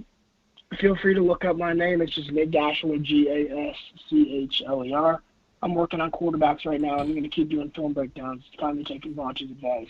What I want you to do, though, Nick Gashler, what I want you to do is do the film stuff that, you know what I'm saying, you want to do, because you do need because those are your receipts. So when you talk about things, people need to know what you're seeing on film. So think about, when you break down film in that way.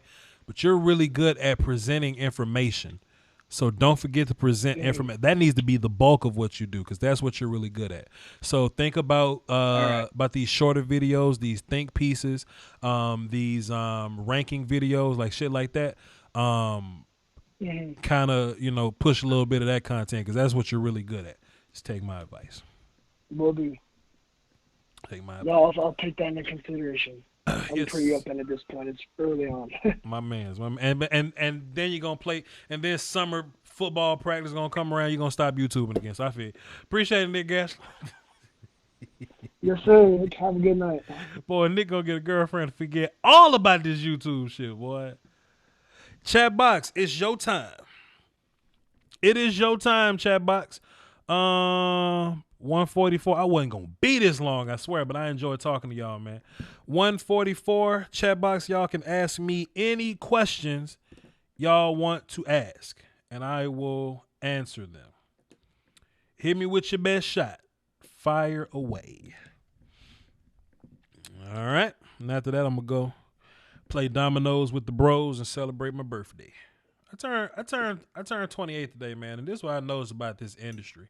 Like, when you young and you draft guy, like 4 years ago when I was first, like when I first started doing this, people will find out that I was 24 years old or whatever. Like damn, Voch, you young, man. Goddamn, your stuff.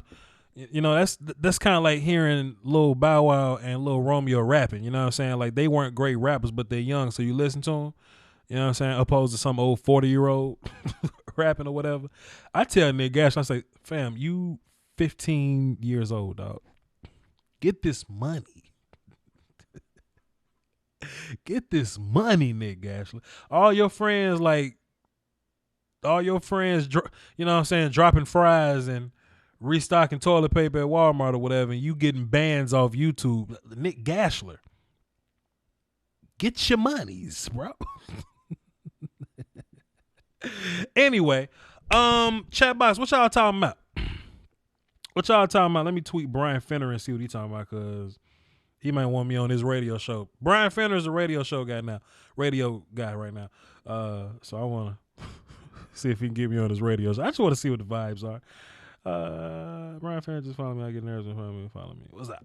Hit that tweet. Bam. All right, here we go.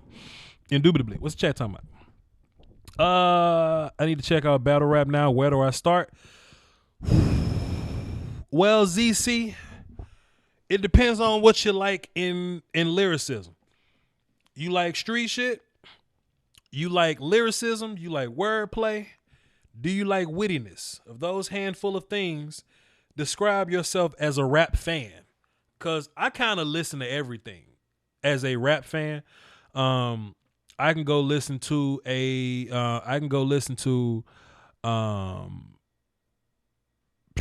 what's a good example of like technical rapping? What's that Kendrick Lamar song on Section 80 with the saxophone? What's that one joint? You know that one? I can listen to that, and then I can go listen to Tupac, and then I can go listen to UGK, and then I'll go listen to like Lupe, and then go listen like classic Kanye. You see what I'm saying? So I got a little bit of range, but I know everybody aren't fans in that way. I know a lot of people only prefer one style of rap. So what's your style of rap? And I'll tell you what to go listen to. ZC. Yeah, man. JC smoked on red, man. You know, just crazy. Appreciate y'all birthday wishes. Appreciate y'all sending me birthday wishes. I appreciate it. It means a lot to me. It means a lot to me.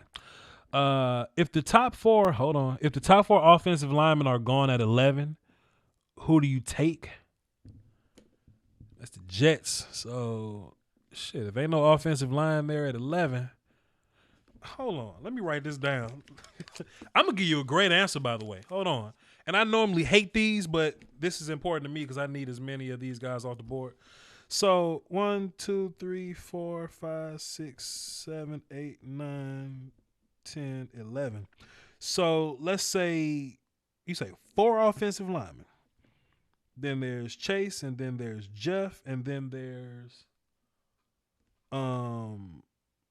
Isaiah, Derek, 3 quarterbacks. So you got to pick from Javon Kinlaw, Jerry Jeudy. At that spot in particular, I think Jerry Jeudy your guy at 11.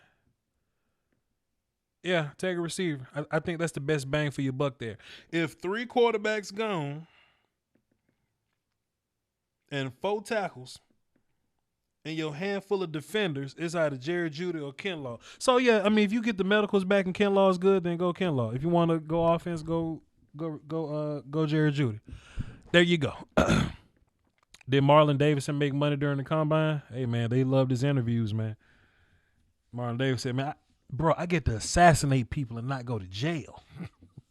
They said, well, wait a minute, Marlon. We don't condone that. How many times will fans mention Nitain Mutai to Voch before the draft? Oh, indubitably. Numerous of times, sir. Numerous of times. He going to drop a little video working on his footwork. Like, yo, Voch, you working on that footwork? Like, ugh.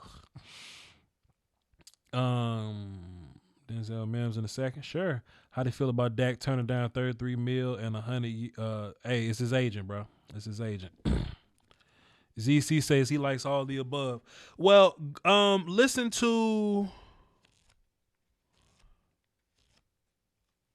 Go listen to Loaded Lux. Then go listen to Hitman Holla. Then go listen to Chilla Jones. I think that's a good start for you. So Chilla Jones, Hitman Holla, Loaded Lux. I like A-Verb too, man. Go listen to A-Verb because he has a very interesting career. I think A-Verb got 3 of the greatest battle rap moments of all time. Verb got 3 of them. Anyway. Yeah, check out. Yeah. Check out you. So you a new battle rap fan working backwards. So yeah, watch A-Verb first because he got the moments. He got most of the moments. Watch A-Verb, then Loaded Lux, then Hitman Holla. And you know what? Don't watch Chilla Jones. Watch Conceited first, because you need to know where Chilla Jones come from. Watch Conceited. And I know most of those guys is wilding out guys now, but it's because they fantastic. Rigor Mortis, thank you. That's the one. Rigor Mortis. That's the Kendrick Lamar song with the wordplay and the saxophones. Thank y'all, people. I like my chat boxes, man. My chat boxes are diverse. Best player available. I'm just proud. UGK Free Pimp C. Appreciate. Yes, there you go. There you go. I call in, but I don't put in the work during off season, so I just listen. Hey man, appreciate it. Hey Gabe, this is a safe place, man. No matter where you at with your draft knowledge, we are here to embrace you, and we'll talk at whatever level you comfortable talking at, fam. Whatever level. For example, watch this. Justin Parker gonna say, Voch, have you checked out Jeremy Chan from Southern Illinois? No. It's March, and I got until April. I got till the end of April to know all these people. So, hey, man, I don't know everybody. So, shit, we'll figure it out. Marlon sounds like my defensive coach. Marlon sounds like a maniac, but you kind of need them. You kind of need those guys, man. What's up, Voch from New Orleans? What up, Whoa? What up, Lil Walt? Cornerback or receiving the first. You talking about Dallas? I'd rather receive in the corner. Brief Browns draft plan. Get the best guys you can get, boy. Just get the best guys you can get, and don't get cute, man. Because a lot of times the Browns get cute, and they're like, they'll try to trade and get more picks, and end up with Jabril Peppers and David Njoku, which will not be the right way to do things. Just get the best players that you possibly can, man. Build your offensive line, my guy. Keep Baker upright and start there. After that, take some of those old guys that y'all dropped a lot of money on and get them the hell up out of there, and go from there. Work on your culture, man. Work on your culture. The Browns will be all right. Ken Law interview was interesting. Yeah, Ken Law say he was homeless. He say his mom's still homeless, and that's real shit. A lot of people go through that. A lot of people, conflicted with these players going out there and, working in $1 billion industry, not getting paid, and they go home and their mama's starving or something like that. That's a real life thing. So pay them kids. I don't care what Tim Tebow talking about. I care nothing about Tim Tebow. What are you talking about? Voch, but the Jets have Quentin Williams. Do they really need Ken Law? You can never have too many. They just let go of what's his face. They just let go of other Williams. So Quentin might be a nose for you, or I don't know if he and or whatever. But hey, man, build your D line back up. Just get the best players and don't get cute. Get the best players and don't get cute. Get Ken Law, put him at one of them ends. Even though I would rather Ken Law be more of an upfield rush guy. They got a new coach. Don't they got a new defensive coach? The Jets. Ain't they about to play 4-3 soon? I could be wrong there. I don't remember. Chatbox, help me out. I think so. But shit, if you can play Quentin Williams along with Javon Kinlaw, I like overkill. Like, look. If my team bad and we ain't winning, I'll overkill the shit out of something. Man, boy. Chances of CD dropping to 17. Well, Isaiah Simmons ain't gonna be there, so CD will be. So pray for us. Thanks for the recommendation. Salute. What's good, Voch from Washington State, a.k.a. Texas Annex. Yo, fam, what's good? I want to go out there and hunt me an elk.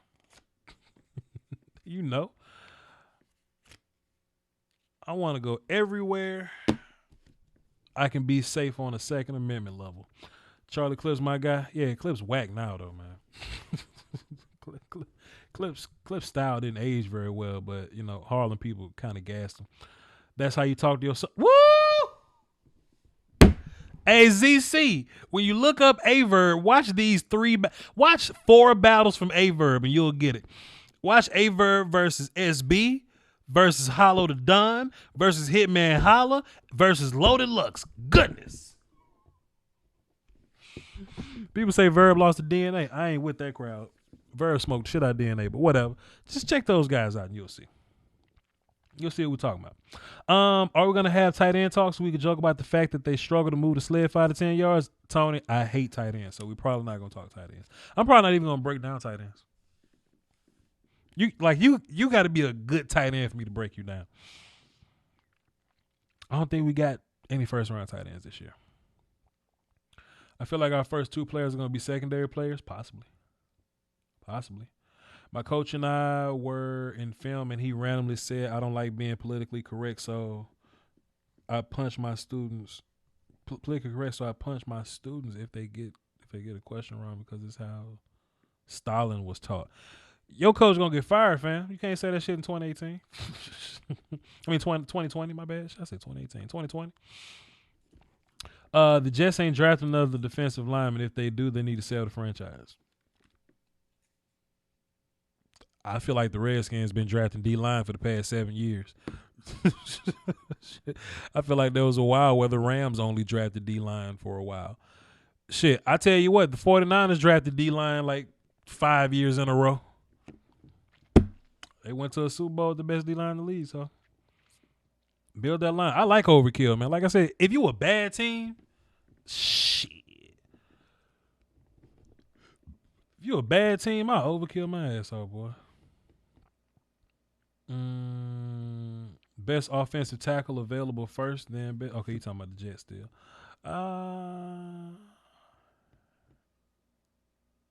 Okay, Trent. Hey, man. Hey, Joe a wild boy, man. Y'all can't. That's why he my admin, man. I gave Joe the rifle, man. Joe is a wild boy, man. Y'all.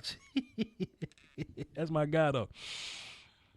Tebow never struggled. Facts. That's why he say that. Tebow said, "You know what happened to just? I want to go to this school. I want to be a Gator. I want the respect of just the college football. Man, get paid, dog. These people, mama hungry. These people, mama lights is off, man. Y'all ever watch the documentary The U? And y'all see, y'all may call him Luther Campbell, but people in my community call him Uncle Luke. But Luther Campbell, who was he was a booster for the Miami Hurricanes team. I love the part of the documentary where they was talking about the players getting money, and Luke was like, "Yeah, man, so if a player got a sack, man, are you saying that I would like give him $50 just to get him something to eat? Nah, I never do that. You saying that if we beat up on a ranked team and the player got 2 interceptions and you saying that I may have helped somebody mama with their phone bill or like help keep their lights on or something? That'll be against the rules. I would never do that." You saying one of these football players had kids and they went out there and made a big play? Are you saying that I would buy them diapers for their kids? No, I would never. Love that part of the documentary, man. That's just so real, dog. It's so real. Let's see. A Big Gerald. Your third. That's the way you talk to your son. Niners drafted D-line in 15, 16, 17, and 19. Crazy. And the worst part, Solomon Thomas wasn't even... Solomon Thomas, I hated Solomon Thomas. Y'all ain't believe me. Coach said I was with Luke this weekend. Hey man, privilege. Big bro Voch, real respect from PA, Texas. Ain't no like a PA because the rest of y'all cause ain't shit. Shouts out to PA, doc. Shouts out to PA, Big Terrible Texas. Is Henry Ruggs Tyreek or nah? He's Henry Ruggs. Last question. Am I crazy for thinking Ruggs is going to be the best game breaker in this draft? His hands, feet, speed, rack make him special. Whew. If I had the ability to see in the future, I have all these answers for you. I'm a wild man, but I play a mean game of squashing bots. I feel you, Joe. Whack-a-troll and squashing bots, man, you killing the leaderboards, bro. If you know Lamb, Ruggs, or Higgins is the first pick available in the first, knowing that the rest of the draft you can mostly go defense. Yeah, I feel you on that. Yeah. But like I said, man, free agency will answer plenty of questions, man. Free agency will answer so many questions. We'll know how to move accordingly. like mid-April. Mid-April, that's when things start to die down and everybody got their reports in, and we got that last little bit of free agency and everything's gonna be kosher then. Who would you take as safety in the draft? Shit, all of them. Hey, I appreciate y'all for tuning in. This was a fun show. It was 2 hours. I didn't anticipate it to be 2 hours. But hey, man, I be having fun with y'all, man. Y'all my peoples. Y'all my peoples, man. I appreciate the birthday wishes. Appreciate all my super chatters that super chatted for the birthday wishes. Let me get back in here. Let me get back in here so I can shoot a birthday wishes. I can shout my peoples out. I can shout my peoples out. Shit, let me shout my peoples out. Give me a second. Let me scroll down. Steven Benzick twice. Anime Dolphin. Greg Castillo. The Goods 528. I am a sheepdog. I am the sheepdog. Pardon me. I'm the sheepdog. Coach Evans. Evan Kavanaugh. Cowboys United. Greg Waters. Joe Cook. And Sean Doty. I appreciate y'all for y'all super chat contributions. It made this show special. It's probably why I ended up going 2 hours, man, because y'all just kind of motivate the hell out of me in that way. And I appreciate all these extra birthday wishes, man. I appreciate them all, man. I'm 28. I can't sell y'all the image of young draft evaluator no more. So now I just got to be relatively young draft evaluator, and we'll go with that. I'm gonna try to get a draft show with Foots tomorrow so we can do a more Cowboy centric thing. He having a baby though, so Foots might be busy. Hey, y'all hold it down for the Doski Woski, man. The Peasky Whiskey is free. It's implied. There's a basket full of it at the door. Get you a handful on the way out. We have plenty. I'm about to go play dominoes and drink with my friends. Peace, y'all.